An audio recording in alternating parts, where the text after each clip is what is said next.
नमस्कार बच्चों, nano academy YouTube channel पर आपका स्वागत है। हम क्लास 9 की एनसीईआरटी है विज्ञान की वो पढ़ रहे थे। उसका पहला अध्याय स्टार्ट किया था। इसका एक वीडियो हम डाल चुके हैं। उसमें पदार्थ के भौतिक स्वरूप है, ये टॉपिक पढ़ा था 1.1। आज हम इस वीडियो में अगला टॉपिक है 1.2 पदार्थ के कणों के अभिलाक्षणिक गुण। तो ये दूसरा वीडियो आज स्टार्ट करेंगे। तो आप वीडियो को लास्ट तक जरूर देखना ताकि आपको पूरा ये समझ में आ जाए। देखते हैं पदार्थ के कणों के बीच रिक्त स्थान होता है या नहीं होता। ये आज देखेंगे पदार्थों के कणों के बीच रिक्त स्थान है, खाली स्थान होता है या नहीं होता। हमने पहला वीडियो डाला था, उसमें क्रियाकलाप 1.1 और 1.2 है। उसमें क्या किया था, नमक, शर्करा, डेटोल या पोटेशियम परमैंगनेट है, उसके कण समान रूप से पानी में वितरित हो गए, यानी घोले गए थे, वो उसमें पूरे पानी में घुल गए थे। तो ये हम पहले वीडियो में देख चुके हैं। इस प्रकार जब हम चाय, कॉफी या नींबू पानी बनाते हैं तो एक पदार्थ के कण दूसरे पदार्थ के कणों के रिक्त स्थान होते हैं उसमें समावेशित हो जाते हैं। ये दर्शाता है कि पदार्थ के कणों के बीच पर्याप्त रिक्त स्थान होता है, यानी जो पदार्थ के कण है उसके बीच भी थोड़ा थोड़ा खाली स्थान होता है। तो कोई भी दूसरा पदार्थ उसमें घोलते हैं तो उसके कण है वो उस खाली स्थानों में समायोजित हो जाते हैं, यानी पदार्थ के कणों के बीच रिक्त स्थान है वो होता है। अब देखते हैं पदार्थ के कण निरंतर गतिशील होते हैं। अब देखते हैं पदार्थ के कण है वो क्या निरंतर घूमते रहते हैं यानी गतिशील होते हैं या नहीं होते हैं। तो क्रियाकलाप 1.1 1.3 देखते हैं। अपनी कक्षा के किसी कोने में एक बुझी हुई अगरबत्ती रखते हैं। क्या करना है, आपको अगरबत्ती रखनी है। इसकी सुगंध लेने के लिए आपको इसके कितने समीप जाना पड़ता है। कोई अगरबत्ती है बुझी हुई है, उसकी सुगंध लेने के लिए आपको बहुत समीप जाएंगे तभी उसकी सुगंध आएगी, नहीं तो नहीं आएगी। ठीक है। अब अगरबत्ती आपको क्या करना है, जला देना। क्या होता है, क्या दूर से ही उसकी सुगंध आपको मिलती है? अगरबत्ती जलाएंगे तो धुआं निकलेगा और उसकी जो सुगंध है वो पूरे कमरे में फैल जाएगी। अब दूसरा क्रियाकलाप देखते हैं। जल से भरे 2 गिलास या 2 बीकर लें। पहले बीकर में एक सिरे पर सावधानी से एक बूंद लाल या नीली स्याही डाल दें। क्या करना है, आपको पानी से भरा हुआ एक बीकर लेना है, उसमें एक बूंद जो स्याही है वो डालनी है और दूसरे में क्या करना है, शहद डालना है। एक बीकर में स्याही और दूसरे में शहद। इनको अपने घर में या कक्षा के एक कोने में रख दें। आपको प्रेक्षण को आपको क्या करना है, नोट करना है। क्या होता है, स्याही की बूंद डालने के तुरंत बाद आपको क्या देखा, शहद की बूंद डालने के तुरंत बाद आपने क्या देखा। स्याही का रंग है वो पूरे जल में एक समान रूप से फैलने में कितने दिन या घंटे लगते हैं। तो ये क्रियाकलाप करेंगे तभी पता चलेगा कि कितना टाइम लगता है। आगे हम निष्कर्ष इसका देख लेंगे। एक गिलास गर्म पानी से और दूसरा क्या करना है, आपको ठंडे पानी से भरे गिलास में कॉपर सल्फेट या पोटेशियम परमैंगनेट है उसका एक क्रिस्टल डालना है और एक और रख दे, हिलाए नहीं। क्रिस्टल को सतह पर बैठने दे। गिलास में ठोस क्रिस्टल के ठीक ऊपर क्या दिखाई देता है, समय बीतने पर क्या होता है। इससे ठोस और द्रव के कणों के बारे में आपको क्या पता चलता है, तो ये हमको करना पड़ेगा।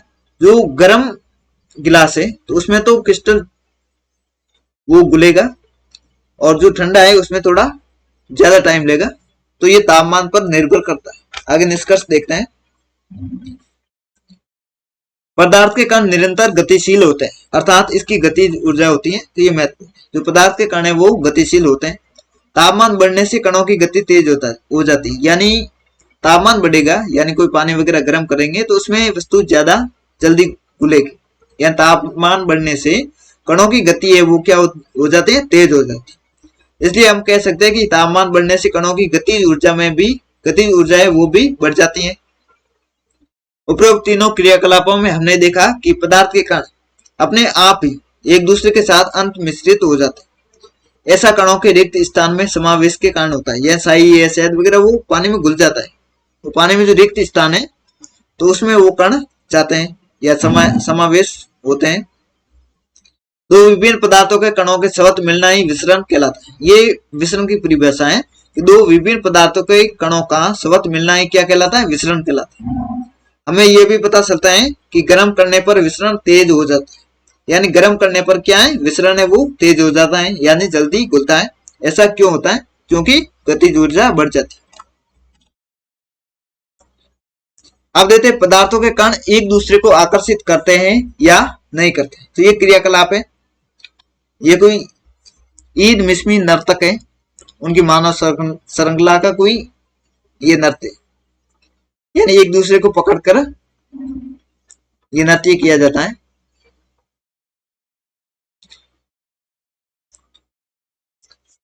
इसको पूरा पढ़ लेते हैं क्रियाकलाप को, नहीं तो समझ में नहीं आएगा। इस खेल को एक मैदान में खेले, आगे बताए गए ढंग के 4 समूह आपको क्या करना है, मानव श्रृंखला बनानी। पहला समूह है, उसमें आपको क्या करना है, एक दूसरे को पीछे से पकड़कर कसकर पकड़ ले, ठीक है। दूसरा समूह है, उसमें एक दूसरे का हाथ पकड़ना है। तीसरा समूह है, उसमें केवल अंगुली पकड़नी है। और चौथा समूह है, उसमें आपको क्या करना, उपरोक्त वर्णित तीनों मानव श्रृंखला को तोड़कर छोटे समूह में बांटने का प्रयास करें। किस समूह को तोड़ना आसान था, तो जो अंगुली सिर्फ अंगुली पकड़ी हुई उसको तोड़ना क्या करना था, आसान था। यदि हम प्रत्येक विद्यार्थी को पदार्थ का एक कण माने तो किस समूह में कणों ने एक दूसरे को सबसे अधिक बल से पकड़ रखा है। जो पहला समूह था उसमें क्या एक दूसरे को कसकर पकड़ा हुआ था, तो इनको अलग करना थोड़ा मुश्किल था। अब क्रियाकलाप दूसरा देखते हैं 1.7। एक लोहे की कील, एक सौंफ का टुकड़ा और एक रबड़ बैंड ले, इन पर हथौड़ा मारकर, काटकर या खींचकर इन्हें भंगुर करने का प्रयास करें। तो जो शौक है ये जल्दी भंगुर होगा, भंगुर मतलब बिखरेगा, क्योंकि ये इसके जो कण है वो मजबूती से जुड़े हुए नहीं है। लोहे की कील है, ये मजबूत होती है, इसको हम जल्दी से तोड़ नहीं सकते। इन तीनों में से किसके कण अधिक बल से एक दूसरे जुड़े हुए, तो लोहे की कील है वो जुड़ी हुई। क्रियाकलाप 1.8। एक थाली में जल लेकर उसे अंगुली से काटने का प्रयास कीजिए। क्या जल की सतह कटती है? नहीं, ये द्रव्य है तो इसको काटना मुश्किल है। जल की सतह न कटेगा क्या काटने, क्योंकि द्रव्य है ये। उपरोक्त तीनों क्रियाकलाप सुझाते हैं कि पदार्थ के कणों के बीच एक बल कार्य करता है। यह बल कणों को एक साथ रखता है।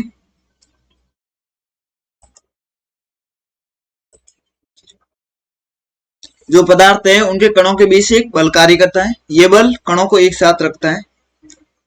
इस आकर्षण बल का सामर्थ्य प्रत्येक पदार्थ है उसमें क्या होता है, अलग अलग होता है।